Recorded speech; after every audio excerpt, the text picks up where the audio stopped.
वचन कहता है, पहला शमूएल 22 उसकी 1 आयत में लिखा, दाऊद वहां से चला और बचकर अदुल्लाम की गुफा में पहुंच गया। यह सुनकर उसके भाई और उसके पिता का समस्त घराना वहां उसके पास गया। जितने संकट में पड़े थे, जितने ऋणी थे, जितने उदास थे, सब उसके पास इकट्ठे हुए।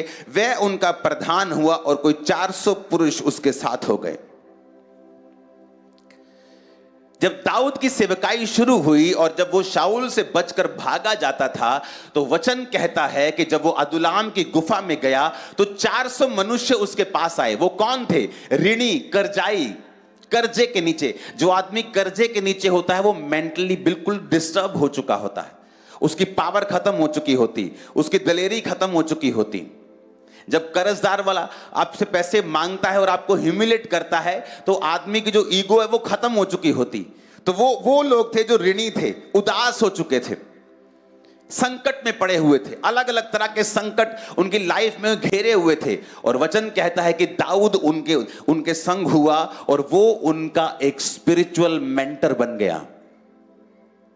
दाऊद को जब भी हम बाइबल में देखते हैं, पुराने नियम में, वो जीसस क्राइस्ट को दिखाता है, वो प्रभु यीशु मसीह को दिखाता है। इसीलिए उसे दाऊद का पुत्र कहते थे। चाहे यीशु मसीह ने कहा दाऊद की संतान, उस तरह से परमेश्वर ने उसे नकार दिया, लेकिन एक्चुअल में वो दाऊद और अब्राहम की ही संतान है, उन्हीं के वंश से वो पैदा हुआ।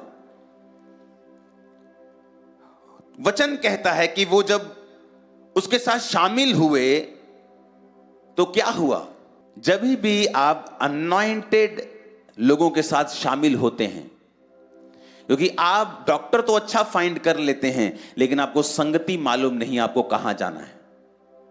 सैड पार्ट है आप लोगों के लिए कि जो आपकी लाइफ में सबसे इंपॉर्टेंट है, अगर आप बेस्ट आई डॉक्टर नहीं भी फाइंड कर सके ना, तो प्रार्थना से तब भी आपकी आंखें हील हो जाएंगी। आप छोटे मोटे डॉक्टर से भी काम चला लोगे, क्योंकि प्रार्थना आपको हील कर देगी। लेकिन अगर आप सही संगति में नहीं हैं, नथिंग कैन क्योर यू, कुछ भी आपके जीवन में काम नहीं करेगा। आप कंफ्यूज होंगे, हर वक्त आप यही सोचेंगे कि शायद यही जिंदगी है, जबकि यह परमेश्वर का प्लान नहीं है।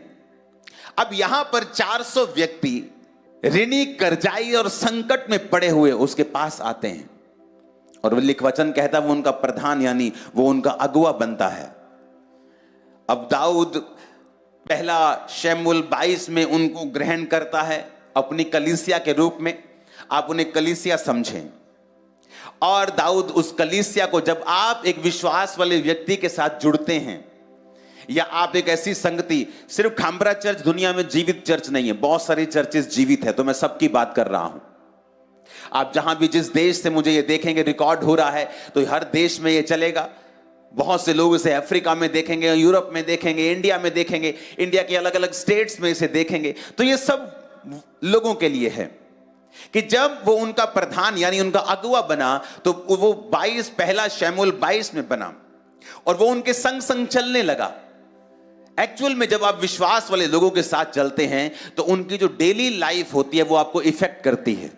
वो किस तरह से बैठता है, किस तरह से खड़ा होता है, अपने डेली लाइफ के अफेयर्स को किस तरह से हैंडल करता है, मनी को किस तरह से हैंडल करता है, लड़कियों को किस तरह से हैंडल करता है, व्यभिचार को किस तरह से हैंडल करता है, पाप को किस तरह से हैंडल करता है, अपने दिल में वो कैसा है, लोगों के साथ वो कैसा है, उसका हृदय कैसा है। ये है रियल इंपार्टेशन जो चर्च में आप पाते हैं। लोगों को लगता है सिर्फ वर्ड सुनेंगे, सरमन सुनने जाएंगे, पास्टर कोई भी हो। No sermon can work like that. वो किसके मुंह से निकल रहा है, वेरी इंपॉर्टेंट।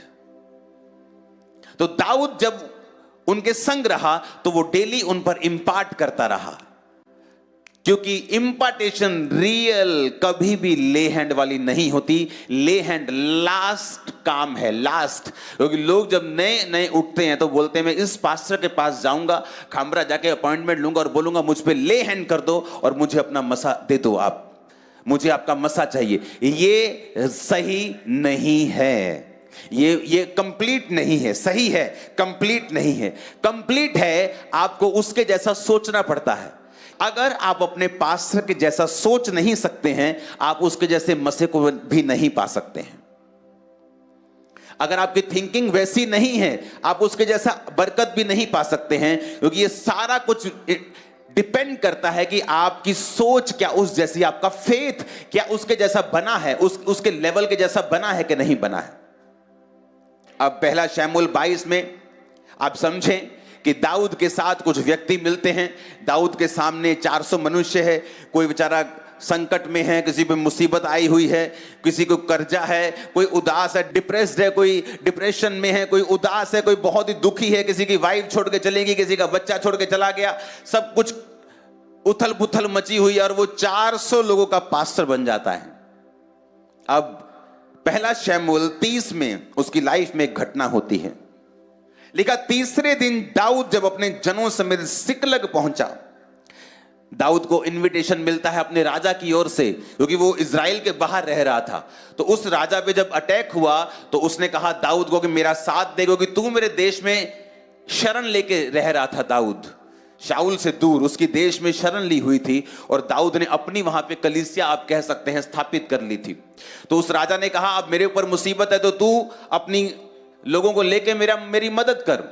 और जब वो राजा की मदद कर रहा था, लेकिन दाऊद चाहता नहीं था कि वो इज़राइल के खिलाफ जाए, तो परमेश्वर ने उसकी मदद की और राजा ने उसे वापस भेजा। लेकिन जब वो वापस आया अपने शहर में सिकलग में, तो उसने क्या देखा कि अमालेकियों ने दक्षिण देश और सिकलग पर चढ़ाई की और सिकलग को मार के फूंक दिया।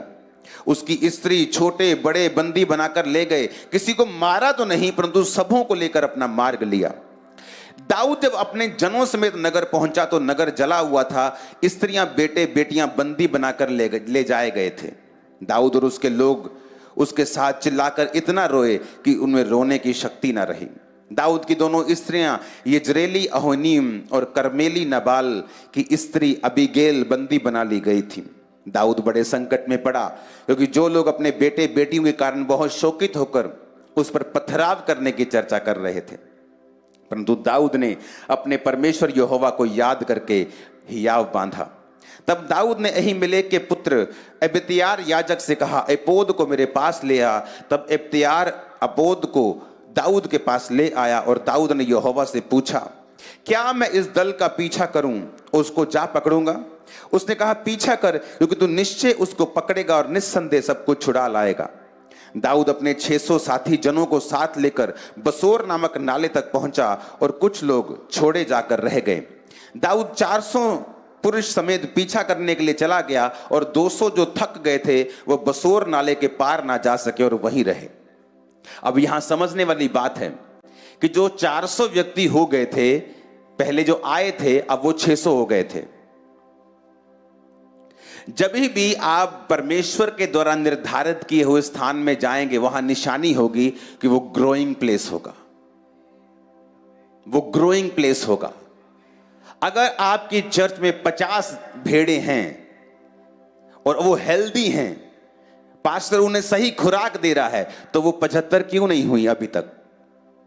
वो एक साल में 50 की 50 कैसे हो सकती हैं? क्योंकि वो उन भेड़ों को जो रियल खुराक मिलनी चाहिए वो नहीं मिल रही है।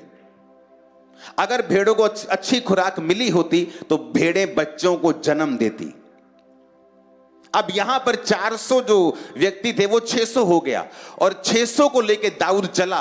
पहले परमेश्वर से पूछा, वो इतना प्यार प्रभु से करता था, उसने ये नहीं कहा प्रभु तुझे मेरा साथ देना ही होगा, मैं जा रहा हूं, तुझे मेरा साथ देना होगा, नहीं तो लोग मुझे मार देंगे। उसने नहीं कहा, उसने कहा प्रभु मैं जाऊं या ना जाऊं। एक जो रियल विश्वासी है वो परमेश्वर के ऊपर थोपता नहीं है। दाऊद इस बात के लिए भी तैयार था कि परमेश्वर बोले मत जा, मैं तेरी जिंदगी को फिर से स्थापित करूंगा, तेरी परीक्षा है ये, वो इस बात के लिए भी तैयार था। इसीलिए जो लोग ये बात समझते हैं कि वो चंगा करे या ना करे वो मेरा परमेश्वर है, ज्यादा हीलिंग प्राप्त करते हैं, ज्यादा डिलीवर रहते हैं, ज्यादा मिरेकल्स को लेते हैं। जिन्होंने परमेश्वर के सामने कोई कंडीशन नहीं रखी, या जिनके मन में कोई बैकअप प्लान नहीं है, या अगर ये मेरा परमेश्वर ने काम नहीं किया ना तो मैं छोड़ दूंगा, मैं चर्च छोड़ दूंगा, मैं सेकुलर हो जाऊंगा, मैं छोटी मोटी शराब भी पीऊंगा, मैं पार्टीज में भी जाऊंगा, मैं सब कुछ करूंगा, हाँ मैं क्रिश्चियनिटी में भी रहूंगा, लेकिन मैं वो वाला फेथ नहीं अपनाऊंगा। परमेश्वर आपको देखता है। उसने दाऊद को देखा। दाऊद स्पिरिचुअल एक प्रार्थना करता है कि परमेश्वर मैं जाऊं। परमेश्वर कहा जा, तू निस्संदेह सब छुड़ा के लेके आएगा। 600 को लेके चला और 200 रास्ते में रह गए। कहते हम नहीं जा सकते, थक गए और 400 आगे गए। जब लिखा 400 आगे गए, उन्हें एक मिस्री पुरुष मैदान में मिला। दाऊद के पास वो गया और दाऊद ने उसको रोटी दी, तब उसने खाया और उसे पानी पिलाया। उन्होंने अंजीर की टिक्किया का एक टुकड़ा और 2 गुच्छे किशमिश दिए, उसने खाया, उसके जी में जी आया, क्योंकि 3 दिन से 3 रात से ना उसने रोटी खाई थी ना पानी पिया था। दाऊद ने उससे पूछा, तू किसका जन है, कहां का है? उसने कहा, मैं तो मिस्री जवान और एक अमालेकी मनुष्य का दास हूं। 3 दिन हुए मैं बीमार पड़ा और मेरा स्वामी मुझे छोड़ गया।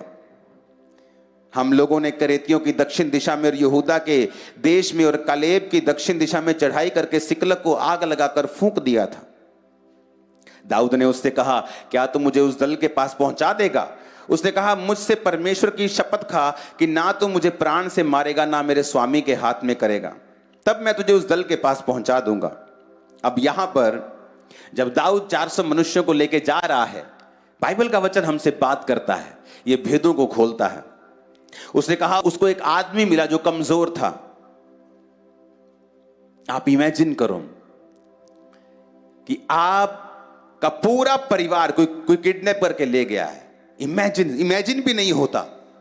हां, इमेजिन करना भी मुश्किल है। इमेजिन करो आप, और रियल में उसका परिवार और उसके सारे साथियों का परिवार किडनैप्ड है।